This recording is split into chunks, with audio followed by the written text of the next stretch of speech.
Salam sobat konsumen, kita ketemu lagi dalam acara ngobrol santai bareng BBKN. Hari ini kita kedatangan tamu spesial, Bapak Sutrisno Budi, atlet pencak silat nasional. Kita akan banyak diskusi mengenai seni bela diri, khususnya pencak silat, dan berdiskusi bersama Pak Sutrisno atau biasa kita panggil Mas Tris dalam konteks bagaimana seni bela diri yang pencak silat berkembang. Kemudian bagaimana kebinekaan Tunggal Ika ini bisa kita jaga dan seni bela diri bagian dari budaya dan wawasan Nusantara. Nah, saya perkenalkan Mas Sutris Budi. Apa kabar Mas Tris? Baik, Bang Rizal. Terima kasih udah bisa berkenan hadir pada acara ngobrol santai bareng PTKN hari ini. Mas Tris, sehari-hari di seni bela diri ini aktif di organisasi apa? Ini kan bela diri ada banyak ya Siap. organisasi. Ada berapa banyak organisasinya? Kalau organisasi bela diri di Indonesia banyak, Bang, ya. Tapi yang saya huni adalah bela diri pencak silat, khususnya di perguruan persaudaraan Setiati Terate. Itu, Persaudaraan Setia Hati Ternate. betul. Ini ada di pusatnya di Madiun ya. Pusatnya di Madiun, betul. Saya dengar PSHT ini adalah organisasi pencak silat tertua ya Indonesia.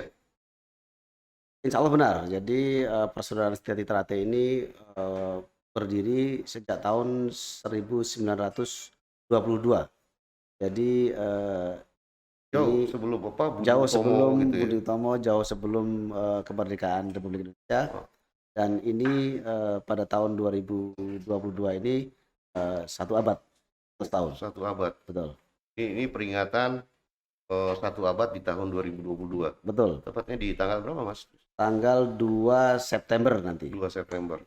Nah, Mas Tris bisa diceritakan sejarah terbentuknya apa organisasi ini dan bagaimana seni bela diri pencaksilat di Indonesia berkembang? Baik,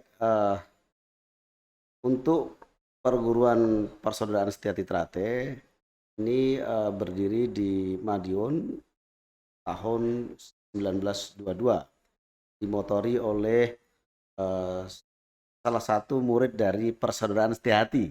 Jadi sebelum persaudaraan Setiati Terate ini ada lebih dahulu perguruan yang namanya persaudaraan Setiati. Eh, Beliau bernama Ki Hajar Harjo Utomo, adalah salah satu pejuang pergerakan kemerdekaan. Ya, ya karena pada saat itu pemerintahan yang ada adalah pemerintahan Belanda. Ketika generasi muda ini ingin merdeka dari Belanda, maka tentunya harus membuat organisasi tersendiri daripada yang sudah ada. Maka beliau meminta izin untuk mendirikan sebuah kumpulan para pesilat dengan nama Pemuda Pencak Sport Club di tahun 1922. Kemudian Pencak Sport Club inilah mengumpulkan para pemuda berlatih pencak silat yang kemudian melawan jajah. Waktu itu ngurus apa perizinan pada zaman penjajahan Belanda itu, nah, organisasi masyarakat pribumi kan relatif sulit ya. Betul. Jadi makanya hanya berumur kurang lebih setahun sudah dilarang. Oke. Kemudian berubah nama menjadi Pemuda Sport Club yang pada siang hari hanya berlatih sepak bola, berlatih atletik dan lain-lain. Cuman malam harinya berlatih pencak silat. Dan itu bahkan sampai dengan saat ini masih ada di beberapa tempat itu mempertahankan tradisi berlatih tengah malam sampai pagi. Karena menghindari pantauan dari Belanda waktu itu. Dan outputnya adalah kita memiliki pendekar-pendekar pencak silat yang pada akhirnya berjuang untuk memerdekakan bangsa ini dari Belanda waktu itu. Nah, setelah pencak sports club Ya. itu terbentuk umurnya setahun. Pen, eh, PSC namanya, Ya, Pencak Sport Club itu hanya berumur kurang lebih setahun, setelah itu dilarang berubah menjadi Pemuda Sport Club. Pemuda Sports Club. Ya. Ini bertahan sampai kapan? Sampai dengan Indonesia Merdeka. Kemudian pada tahun 1948 karena sudah berkembang pesat, Pemuda Sport Clubnya yang malam harinya berlatih pencak silat ini melakukan kongres pertama dan merubah nama menyesuaikan dengan cikal bakalnya, yaitu Persaudaraan Setiahati dengan ditambahkan menjadi Persaudaraan Setiahati Ternate. Tahun 48 ya. Tahun 48. Kemudian Pak berubah menjadi Persaudaraan Setiahati Ternate. Nah, pada saat itu berkembang, seni bela diri sendiri, pencak silat itu apakah sudah berkembang di Indonesia pada saat itu? Ketika Pencak Sport Club dan Pemuda Sport Club ini berkembang, pada akhirnya beberapa aliran perguruan juga mengikuti. Jadi ada namanya, ingat kami ada pencak organisasi, kemudian ada juga yang lain-lain menyusul ya. Ada juga pencak-pencak yang tradisional yang tidak secara nasional sampai sekarang ada. Itu ada di kampung-kampung, di kabupaten-kabupaten itu ada. Nah, Mas Tris, ini kan pencak silat ini sudah masuk dalam satu cabang olahraga ya, Betul. baik secara nasional maupun internasional. Ya. Nah, ini gimana menjelaskan bahwa pencak silat seni sekaligus olahraga? Ini kan seni bela diri yang kemudian dikelompokkan sebagai salah satu cabang olahraga. Ya. Jadi kemudian banyak aliran pencak silat, salah satunya adalah PSHT, pencak organisasi, peresai diri, tapak suci dan lain-lain, itu banyak sekali. Kemudian ada gerakan untuk supaya ini menjadi satu wadah. Terbentuklah Ikatan Pencak Silat Indonesia. Nah, kemudian mulai diadakan kompetisi untuk mencari juara atau prestasi. Dan sesuai seiring dengan waktu, IPSI ini menjadi cabang olahraga di Indonesia. Kemudian juga akhirnya negara-negara sekitar Indonesia, terutama di ASEAN, ini juga mempelajari, akhirnya juga dipertandingkan di SEA Games. Nah, kebetulan sudah juga dipertandingkan di Asian Games untuk pertama kali yang kemarin di Jakarta. Dan ini pencak silat sedang diperjuangkan untuk bisa masuk Olimpiade. Ini Mas Tris, saya pikir ya, pencak silat itu kayak nonton film-film silat gitu ya. Ya. Perguruan-perguruan pencak silat ketemu bikin kompetisi gitu ya. Gitu. Betul. Jadi perguruan ini mempunyai karakter yang berbeda-beda, mempunyai jurus yang berbeda-beda. Kemudian disatukan dalam wadah Ikatan Pencak Silat Indonesia ini, kemudian membuat sebuah aturan pertandingan di mana semua perguruan ini wajib menyesuaikan dengan aturan yang dibuat oleh ini. Kalau gitu, Pak, seninya di mana? Seninya di mana? Olahraganya di mana? Kan seni bela diri pencak silat dan masuk kategori cabang olahraga pencak silat. Kalau seninya di mana? Seni di Ikatan Pencak Silat Indonesia dipertandingkan beberapa kategori. Yang pertama kategori tanding yang bertarungnya itu. Kemudian ada kategori seni, yaitu tunggal, ganda, dan beregu. Tunggal itu satu orang memberagakan jurus-jurus silat. Oke. Kemudian ganda itu dua orang seni berpasangan yang disesuaikan. Jadi seni yang dimaksud seni adalah pergerakan ya, Pergerakan, ya. Gerakan tubuh gitu ya. Ya. Dan di silat ini yang dinilai dari unsur seninya adalah gerakannya, kemudian kesesuaiannya dengan musik kalau ada musiknya, dan juga penghayatan dari gerakan itu. Itu seni. Nah, kalau dia dibela di olahraga? Di olahraga ya bertarung, di sini ada peragaan bela diri ya, apa, fisik, fisik, daya tahan tubuh, pukul, tendang, nafas gitu ya. ya, ya, ya, Oke. gitu. Jadi unsur bela dirinya yang dipertandingkan ya. Jadi teknik-teknik bela diri ya, ada pukulan, tendangan, ada bantingan, begitu. Mas Kris, kalau di Indonesia saat ini ada berapa banyak organisasi pencak silat yang saat ini ada hingga Saat tahun? ini data terakhir yang didata oleh Ikatan Pencaksilat Indonesia kurang lebih ada sekitar 1.600 perguruan. Banyak. Iya, 1.600 perguruan pencak betul. silat di Ya, Indonesia. jadi Bayangkan itu pendekarnya banyak ya kalau ya syarat untuk mendirikan sebuah perguruan itu ada di kabupaten kota perizinannya dengan syarat memiliki 30 orang yang berlatih, Oke. memiliki jurus-jurus, memiliki apa namanya sejarah, maka dia boleh mendirikan. 1.600 satu organisasi ini berapa dia punya murid ya? Apa anggota perguruan? Eh, Memang dari semua aliran perguruan ini tidak semuanya menasional ya. Jadi ada yang lokal-lokal satu kabupaten saja. Jadi, dia hanya ada di satu kabupaten itu, di kabupaten lain nggak ada. Itu. Yang nasional ada beberapa yang Yang nasional yang ada di semua wilayah ya Indonesia. di ada istilahnya kalau di Ikatan Pencaksilat Indonesia itu ada namanya 10 perguruan historis dan 6 anggota nasional itu boleh saya sebut itu ada Pagar Nusa, ada kemudian Tapak Suci, ada Asad, ada Periksa Diri, dan beberapa yang lain ya, termasuk yang perguruan historis. Perguruan historis ini perguruan Termasuk pendiri PSHT ya. IPSI ya, PSHT masuk di dalamnya. Inilah Pak yang Pak itu ya, yang apa? Ada 10 perguruan historis pendiri IPSI dan 6 perguruan anggota IPSI pusat. Itu syaratnya dia memiliki separuh dari jumlah provinsi.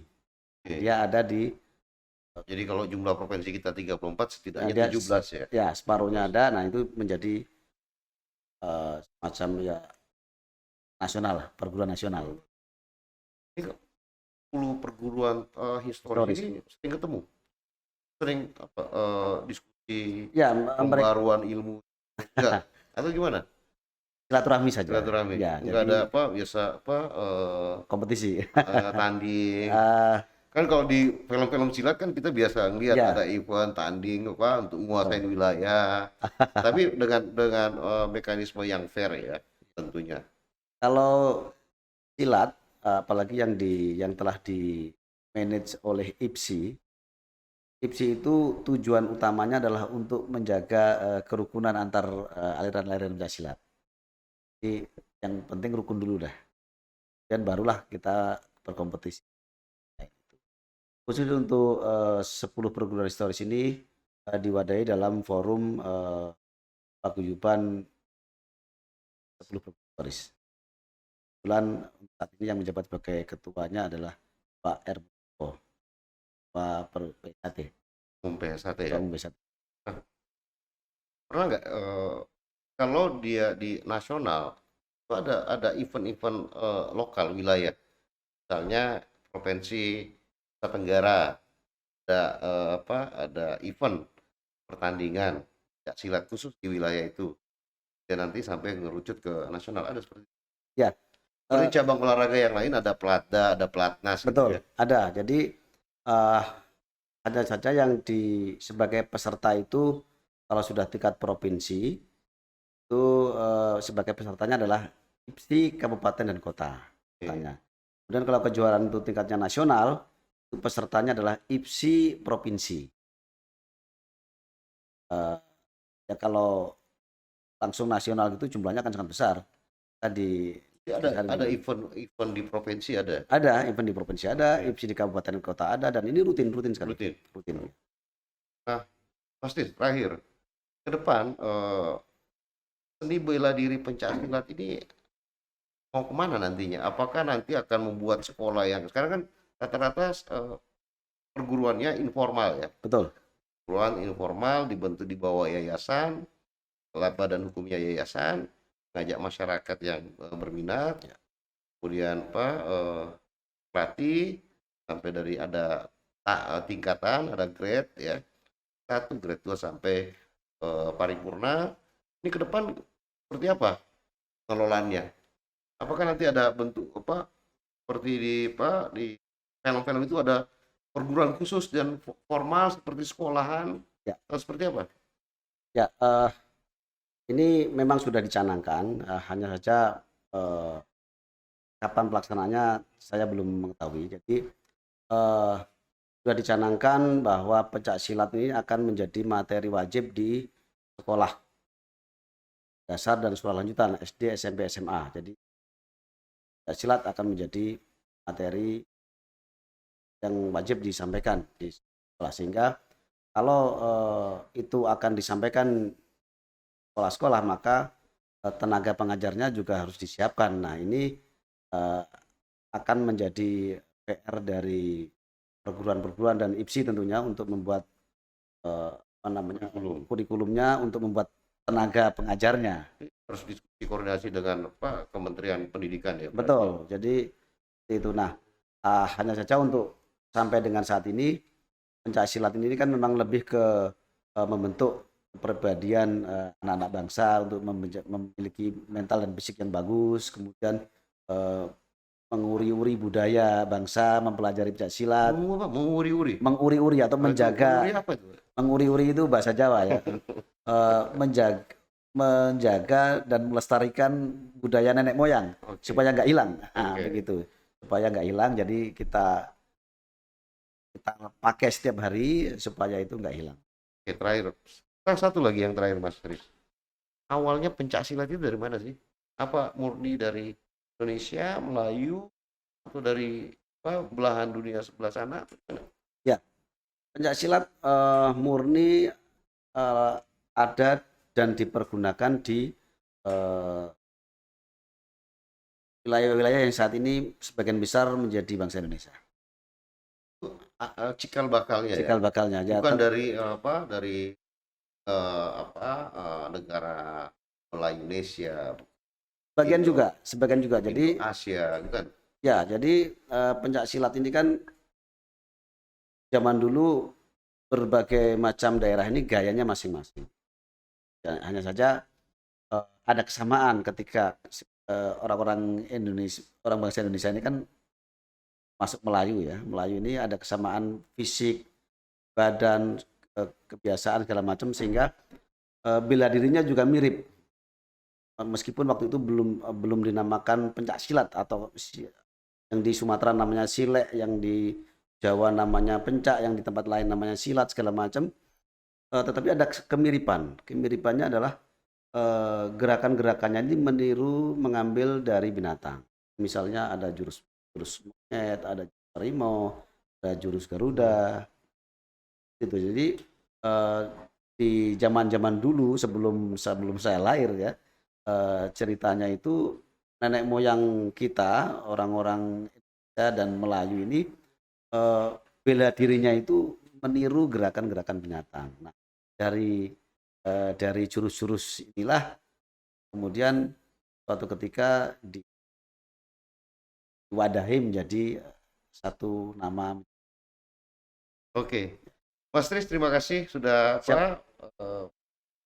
kenan mampir di sini. Kita banyak mendapat informasi kawasan mengenai dari Republik Toris, organisasi apa saja, definisi seninya bagaimana, definisi olahraganya apa aja. Kita akan diskusi di lain kesempatan dengan Mas Tris dalam program-program yang lain. Terima kasih Mas Tris. Siap. Sobat konsumen, itu tadi diskusi kita dengan Mas Sutrisno Budi, atlet pencak silat dari perguruan Hati Trate, Pusat Madiun, salah satu atau perguruan pencak silat tertua yang ada di Indonesia. Lanjutkan dengan diskusi selanjutnya. Salam Sobat Konsumen.